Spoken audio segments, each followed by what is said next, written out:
اگر کوئی شخص نبوت کا دعویٰ کرے اور ہاتھ کی صفائی سے کوئی شعبدہ دکھائے تو وہ معجزہ نہیں ہے۔ معجزہ ہونے کے لیے چند شرائط ہیں۔ نمبر 1، وہ کام خلاف عادت ہو، قوانین فطرت کو توڑنے والا ہو۔ نمبر 2، اس کام کو اللہ کسی نبی یا رسول کے ہاتھوں پر ظاہر کرے۔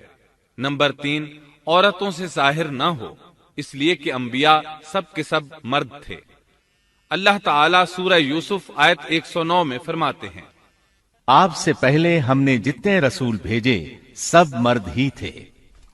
نمبر 4، اس معجزے سے وہ دوسروں کو چیلنج بھی کرے کہ مخالفین میں سے کوئی ایسا کر کے دکھائے، چاہے سب مل کر دکھائیں، مطلب یہ کہ وہ معجزہ سب کے لیے چیلنج ہو۔ شعیب علیہ السلام نے بھی اپنے معجزے کے ذریعے اپنی قوم کو چیلنج کیا۔ اللہ تعالیٰ ان کی زبان سے سورہ آراف آیت 85 میں فرماتے ہیں، تمہارے پاس تمہارے رب کی طرف سے واضح دلیل آ چکی ہے۔ شعیب علیہ السلام ایسے واضح اور روشن امور ان کے سامنے پیش کرتے ہیں کہ جن پر عمل پیرا ہو کر وہ دنیا و آخرت میں فلاح پا سکتے تھے۔ سورۃ الاعراف آیت 85 میں ہے، بس تم ناپ تول پورا کیا کرو اور لوگوں کو ان کی چیزیں کم کر کے مت دو، اور روئے زمین میں اس کے بعد کہ اس کی درستی کر دی گئی فساد مت پھیلاؤ، یہ تمہارے لیے فائدہ مند ہے اگر تم تصدیق کرو۔ اللہ تعالیٰ سورۃ الاعراف آیت 86 میں فرماتے ہیں، اور تم سڑکوں پر اس غرض سے مت بیٹھا کرو کہ اللہ پر ایمان لانے والوں کو دھمکیاں دو۔ مطلب یہ کہ تمام تجارتی راستوں میں کٹوتیاں کرنے کے لیے نہ بیٹھا کرو، اگر وہ تمہیں رقوم ادا نہیں کرتے تو تم انہیں دھمکیاں دیتے ہو، جیسا کہ سورۃ الاعراف آیت 86 میں ہے۔ اور تم سڑکوں پر اس غرض سے نہ بیٹھو کہ اللہ پر ایمان لانے والوں کو دھمکیاں دو اور اللہ کی راہ سے روکو اور اس میں کجی تلاش کرنے میں لگے رہو۔ اللہ تعالیٰ سورۃ الاعراف آیت 86 میں فرماتے ہیں، اور اس حالت کو یاد کرو جبکہ تم کم تھے، پھر اللہ نے تمہیں زیادہ کر دیا۔ ان کی تعداد بالکل تھوڑی سی تھی، اللہ نے بڑی تیزی سے ان کی تعداد میں اضافہ کر دیا، لیکن جب انہوں نے شعیب علیہ السلام کی بات کو نہ مانا تو ان کا انجام کیا ہوا؟ اللہ تعالیٰ سورۃ الاعراف آیت 86 میں فرماتے ہیں، اور دیکھو کیسا انجام ہوا فساد کرنے والوں کا۔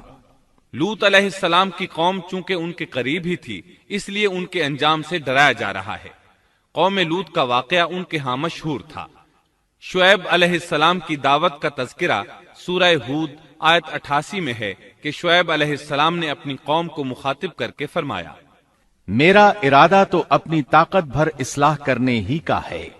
دائی حضرات پر صرف اپنی بساط کے مطابق پیغام پہنچا دینا ہوتا ہے۔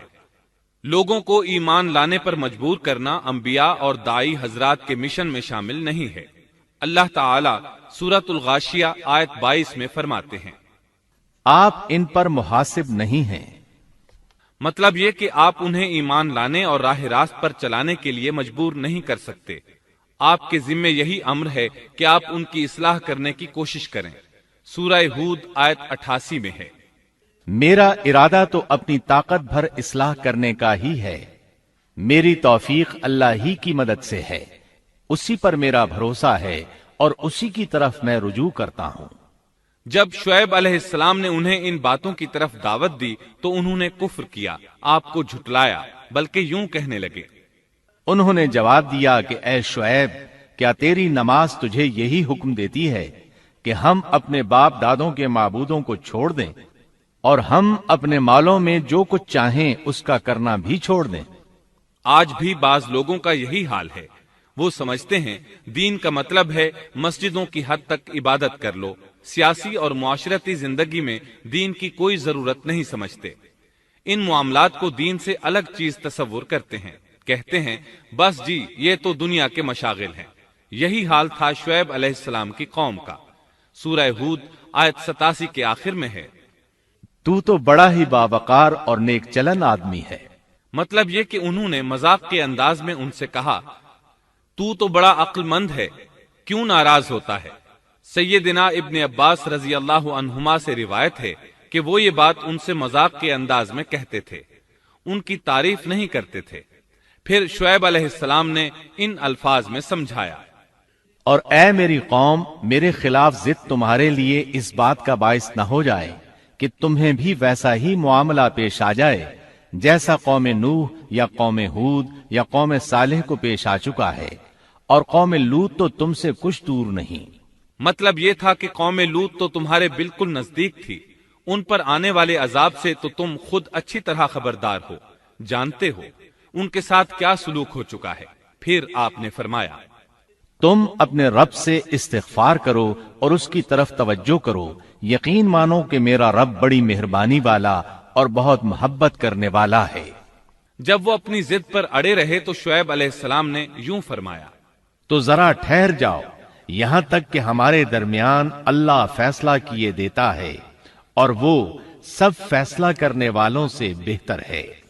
پہلے تو عام وعظ و نصیحت فرمائی، جب قوم نہ سمجھی تو انہیں سابقہ ہلاک شدہ قوموں کی مثالیں دی، ڈرایا کہ کہیں تمہیں بھی ایسے ہی عذابوں سے دوچار نہ ہونا پڑے، لیکن انہوں نے کسی بات کا اثر نہ لیا، الٹا یوں کہنے لگے، تو ان میں سے ہے جن پر جادو کر دیا جاتا ہے، اور تو ہم ہی جیسا ایک انسان ہے، اور ہم تو تجھے جھوٹ بولنے والوں میں سے ہی خیال کرتے ہیں۔ اگر تو سچے لوگوں میں سے ہے تو ہم پر آسمان کا کوئی ٹکڑا گرا دے۔ مطلب یہ کہ آخرکار یہ لوگ پہلے لوگوں یعنی عاد اور سمود کے نقش قدم پر چلنے لگے، ان کے انبیاء انہیں حق کی طرف بلاتے رہے، وہ انکار کرتے رہے، آخر ان پر اللہ کے عذاب اترے۔ ایسے ہی یہ لوگ بھی شعیب علیہ السلام کو دھمکیاں دینے لگے، ان کے مقابلے پر اتر آئے۔ سورۃ الاعراف آیت 88 میں ہے کہ شعیب علیہ السلام کی قوم کے کافر سرداروں نے ان سے کہا، ان کی قوم کے متکبر سرداروں نے کہا، اے شعیب، ہم آپ کو اور جو آپ کے ہمراہ ایمان والے ہیں انہیں اپنی بستی سے نکال دیں گے، یا یہ کہ تم ہمارے مذہب میں پھر آ جاؤ۔ شعیب نے جواب دیا، کیا ہم تمہارے مذہب میں آ جائیں؟ گو ہم اس کو مکروہ ہی سمجھتے ہوں۔ قوم کے سردار تکبر کرتے ہوئے مزید کہنے لگے کہ اگر تو اپنی دعوت پر اڑا رہا تو ہم تجھے مدین سے نکال دیں گے۔ جواب میں شعیب علیہ السلام نے کہا، اگر عذاب سے بچنا ہے تو میری بات مان لو۔ انہوں نے نہ صرف آپ کی بات ماننے سے انکار کر دیا بلکہ ان کا مذاق بھی اڑانے لگے۔ اس کا ذکر سورہ ہود آیت 91 میں آیا ہے۔ انہوں نے کہا، اے شعیب، تیری اکثر باتیں تو ہماری سمجھ ہی میں نہیں آتی۔ شعیب علیہ السلام نے انہیں پھر سمجھایا تو وہ بولے، اے شعیب، تیری اکثر باتیں تو ہماری سمجھ ہی میں نہیں آتی، اور ہم تو تجھے اپنے اندر بہت کمزور پاتے ہیں۔ اگر تیرے قبیلے کا خیال نہ ہوتا تو ہم تجھے سنسار کر دیتے، اور ہم پر تمہارا دباؤ تو ہے ہی نہیں۔ اس پر آپ نے فرمایا، اے میری قوم کے لوگوں، کیا تمہارے نزدیک میرے قبیلے کے لوگ اللہ سے بھی زیادہ عزت والے ہیں؟ مطلب یہ کہ تم میری قوم قبیلے سے تو ڈرتے ہو لیکن اللہ تعالیٰ کا تمہیں کچھ بھی ڈر نہیں۔ اس موقع پر انہوں نے اپنی قوم کو یوں خبردار کیا، اے میری قوم، اب تم اپنی جگہ عمل کیے جاؤ، میں بھی عمل کر رہا ہوں۔ بہت جلد تمہیں معلوم ہو جائے گا کہ کس کے پاس وہ عذاب آتا ہے جو اسے رسوا کر دے، اور کون ہے جو جھوٹا ہے۔ تم بھی انتظار کرو، میں بھی تمہارے ساتھ انتظار کرتا ہوں۔ پھر آپ نے دعا فرمائی، اے اللہ، میرے اور میری قوم کے درمیان فیصلہ کر دے۔ ادھر قوم کے لوگ انہیں بستی سے نکالنے اور سنسار کرنے کی دھمکیاں دینے لگے۔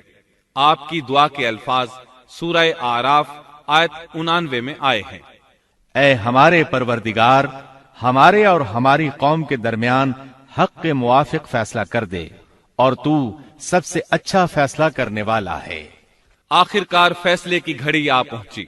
اللہ تعالیٰ نے سیدنا شعیب علیہ السلام اور ان پر ایمان لانے والوں کو نجات عطا فرمائی، اور ان کی قوم پر عجیب و غریب عذاب نازل ہونا شروع ہوا، اور عذاب صرف ایک ہی قسم کا نہیں تھا، کئی نوعیتوں اور شکلوں میں آیا۔ اللہ سبحانہ و تعالی ہمیں اپنی قدرت کی نشانیاں دکھاتے ہیں کہ قوم عاد کس طرح تند و تیز ہواؤں سے تباہ کی گئی، جبکہ شعیب علیہ السلام کی قوم کو اس کے بالکل برعکس عذاب دیا گیا۔ اللہ تعالیٰ نے ہوا کو روک لیا، حالت ایسی ہو گئی کہ ہوا بالکل نہ چلی، گرمی اور حرارت تیز ہو گئی۔ پھر اللہ تعالیٰ نے بستی سے باہر ایک بادل بھیجا، اس کے نیچے سایہ تھا، بچے، بوڑھے، جوان اور عورتیں سبھی اس سائے میں جگہ پانے کے لیے بھاگے تاکہ گرمی سے بچ سکیں۔ آخر بادل کے نیچے پہنچ کر بیٹھ گئے۔ جو ہی سب وہاں پہنچ کر بیٹھے، ان کے نیچے کی زمین ہلنے لگی، ہچکولے کھانے لگی، یہاں تک کہ زلزلہ شروع ہو گیا۔ سب گھٹنوں کے بل گرتے چلے گئے۔ اسی وقت جبریل علیہ السلام تشریف لائے اور ایسی زوردار چیخ ماری کہ اس چیخ کی شدت کی تاب نہ لاتے ہوئے سب کے سب وہیں ڈھیر ہو گئے۔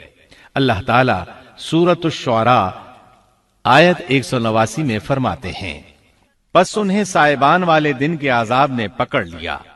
جب انہوں نے سائے اور ہوا کو گم پایا تو بادل کو دیکھتے ہی اس کے سائے کی طرف لپکے، لیکن اس میں تو عذاب تھا اور انہوں نے یہی تو کہا تھا، اگر تم سچے لوگوں میں سے ہو تو ہم پر آسمان کا کوئی ٹکڑا گرا دو۔